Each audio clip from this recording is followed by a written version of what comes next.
Merci, Monsieur le Président. De joindre aujourd'hui tous les hommages des autres partis vers les citoyens et citoyennes du Canada qui font les sacrifices ultimes. Je voudrais commencer par nous rappeler que lorsque nous portons ce coquelicot, nous appuyons financièrement le travail de la Légion canadienne. Je remercie la Légion royale canadienne du travail formidable qu'elle fait. La Légion offre une aide fort nécessaire à nos anciens combattants dans le cas du stress post-traumatique. La Légion se fend en quatre pour répondre aux besoins.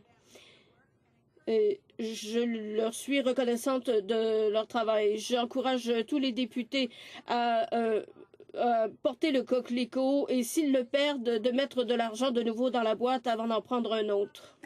Nous sommes tous très conscients de l'immense sacrifice que les soldats doivent faire pour défendre nos valeurs canadiennes. Nous avons vu des générations se rendre à la guerre. Nous pouvons penser à leurs sacrifices dans des jours comme ceux-ci ou des semaines comme celle-ci.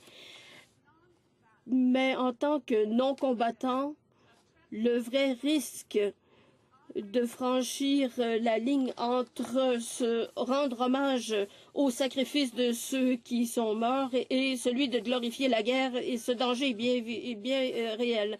Nous savons que ceux qui sont morts au combat sont bien les derniers à vouloir que nous franchissions cette ligne. Un de mes amis qui a servi dans la Deuxième Guerre mondiale, malgré notre différence d'âge, j'ai l'impression d'être une de ses contemporaines, même s'il a 92 ans, Foley Mowat a servi dans le STPs.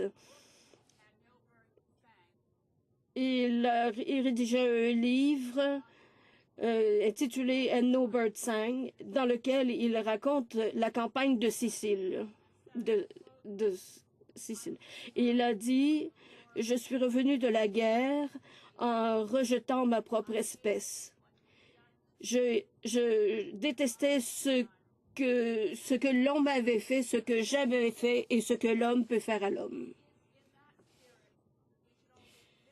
C'est dans cet esprit que nous devrions nous engager à retrouver le chemin de la paix et à le faire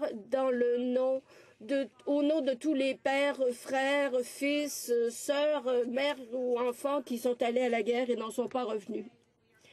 Nous devons nous engager dans le chemin de la paix en sachant toutefois que ce n'est pas une voie facile et nous savons que nous devons le faire au nom de ceux qui ont tant sacrifié pour que nous ayons la liberté de le faire.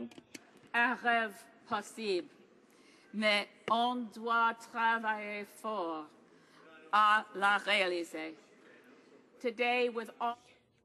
Aujourd'hui, nous sommes tous réunis en un de ces jours où nous sommes unis dans notre objectif et notre esprit, et nous disons plus jamais, n'oublions pas.